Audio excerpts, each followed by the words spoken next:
Good morning, students. We had seen, and rather, we have been seeing civil disobedience movement. We have been discussing it, and but the success of it, and how Gandhiji called off a civil disobedience movement because he wanted to create the right atmosphere for the second roundtable talks in London, which he visited and attended.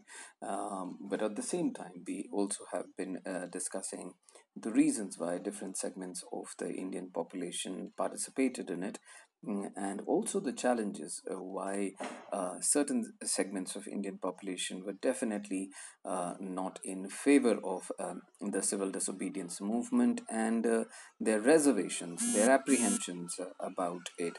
And we had been seeing the problems which the depressed and classes of India, that is the untouchables and the scheduled castes and the scheduled tribes, what they were having, the problems that they were having when it came to trusting the mainstream political movement of India, and also the political leadership, the top political leadership rather, of the Congress party. Now, because it was primarily constituted of the people from the upper caste and the upper middle class. Now, something which the depressed classes of India were not very forthcoming in trusting them with their rights and their issues. Now, their leader, and that one of the very tall and the giant leaders of freedom struggle of India, and definitely for the scheduled castes and the depressed minorities of India, was Dr. Bhimrao Ambedkar. We all know about him. We know about the enormous contribution that he made in the formulation and the consolidation of Indian Constitution. Mr. Ambedkar also had huge amount of reservations about how things were going, and not just about civil disobedience movement for that matter. But it was now very evident to by 1930s and in fact 1920s, mid 1920s, that British, it was just a matter of time that the British would be now out. They would not be able to sustain it for another 50 years or something like that. Everyone knew that the British were on the way out. It was very difficult for them now to hold such massive geographies. So everyone could see independence coming, and naturally, whether it was Muslims, whether it was scheduled castes, scheduled tribes, all of them were now very jittery and very anxious and very everyone wanted now to ensure that they get a good deal when finally India gets independence. They did not, none of them wanted that their people should get a raw deal when India gets independence, when the British are gone, right? So everyone was now bargaining for their own share of the pie, own share of the pizza, whatever you choose to call it. Everyone wanted a fair share of it, if not a large share of it, but no one wanted that, the rights of their people should be kind of minimized in any other way. And Dr. Bhimrao Ambedkar was definitely having those same concerns. And that is why he wanted a separate electorate for Dalits by 1930s, and and that's what he demanded Mahatma Gandhi. Now, students, I wish I could have explained this to you on the board. What exactly is so. Just try and understand here. What exactly is the concept of separate electorate? Now, electorates are, now first, then we'll have to answer who are electorates. Now, electorates are those who elect. It's as simple as that. Okay, they are the electorates in any body for that matter, whether it is a constitutional body or whether it is a private body. But the people who make that election, people who participate in that election, they are the ones who are known as electorates. So this is clear. Now, who are electables? Electables are the ones who actually stand for those elections. The people who are contesting, the contestants, the people who want to be chosen, the people who want to be elected, they are the ones who are known as electables. Right. And the people like you and me who actually elect them, we are known as electorates.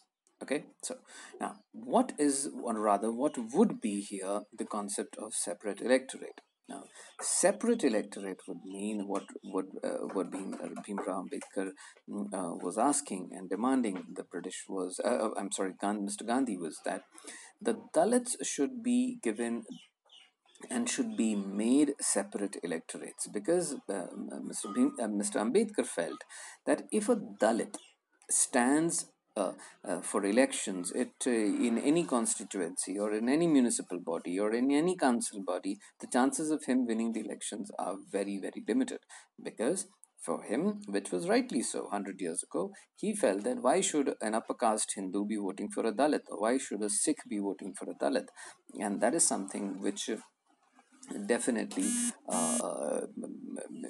Mr. Ambedkar felt that the depressed and the depressed classes and Dalits would forever remain in a position of disadvantage, and that is why he said that the system of Dalit voter electing the Dalit contestant, that is, for example, if it was Dehradun 100 years ago, if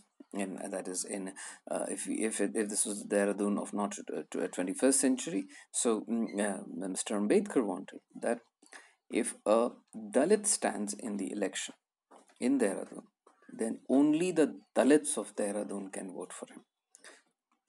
No other person would be allowed to vote in that election. Only the people certified as Dalits and the depressed classes or the oppressed classes, only they should be allowed to vote. Now, naturally, this and rest of us would be sitting home. Okay, so naturally, this is a very distorted form of democracy. Even just the concept of it sounds like, what kind of election would that be, where almost 60% of the people would be compelled to sit indoors. What kind of election would that be? What kind of representation would that be? Now, even if someone gets elected, would you consider him as his leader? Because you never got a chance to vote for him or reject him for that matter, right? You were asked to stay home. So Gandhiji was not in favor of the system, and that is why he agreed. What Gandhiji agreed, and of course Mr. Ambedkar as well. Both of them agreed that there would be reserved seats in provincial and central legislative councils, but they were to be voted in by the general electorate. So, the agreement that was reached between Mr. Ambedkar and the political leadership of the Congress party was that instead of when a Dalit stands for the election, 60% of the population is sitting indoors and only the Dalit could vote for a Dalit. Instead of that flawed and an incorrect system, what Congress agreed was for that, yes, if a Dalit wants to fight and contest the elections, that is would be fine. But if the Dalits of India feel that the upper caste people and the affluent sections of the society, or the Christians or the Sikhs, would not vote for those Dalits and the oppressed classes, then fine, we would reserve certain seats in the provincial and the central legislative council, which would be meant only for the Dalits. For example, if Dehradun happens to be a Dalit constituency, that was, I'm talking about in 1930, if Dehradun was a Dalit constituency, then only a Dalit would be able to fight elections here. No Sardar, no Christian, no Anglo Indian, no upper caste Hindu, no Kshatriya would be able to even fight elections from here. So the effect would not come on the electorate. You and I, all of us would participate in that election process, but only that the contestants, that is the people who are fighting that election, they would be from the Dalit class, and those seats would be reserved. Those seats would be made reserved seats where no one else from no other community can participate, and those seats definitely they would earmark, and depending on that, if a certain place has a large Dalit population, and depending on the demography of different areas, that would be determined between the political leadership of India and the Dalits. That would be an understanding that they would reach, but there would be no system of separate electorate. Electorates would not be discriminated against, because as students, you can understand, if 60% of the people are being asked to sit at home, and just because a Dalit is contesting, that would be a very flawed election. That election would not enjoy the kind of legitimacy which ideally should have, and the candidate who gets elected would never be able to enjoy the kind of legitimacy and respect as the representative of everyone within that constituency. So because of these flaws, Congress and Mr. Ambedkar, both of them agreed that yes, instead of having the concept of separate electorates, we would have certain seats within the provincial and the central council, which would be particularly reserved for the people from the depressed classes and the scheduled castes and scheduled tribes. So that, I think, that should be clear.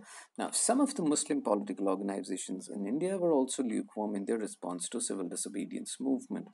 After the decline of non-cooperation Khilafat movement, a large section of Muslims felt alienated from the Congress. From mid-20s, the Congress came to be more visibly associated with openly Hindu religious nationalist groups like Hindu Mahasabha, and as the relations between Hindus and Muslims worsened, each community organized religious processions with militant fervor, provoking Hindu Muslim communal clashes and riots in various cities. Every riot deepened the distance between these two communities.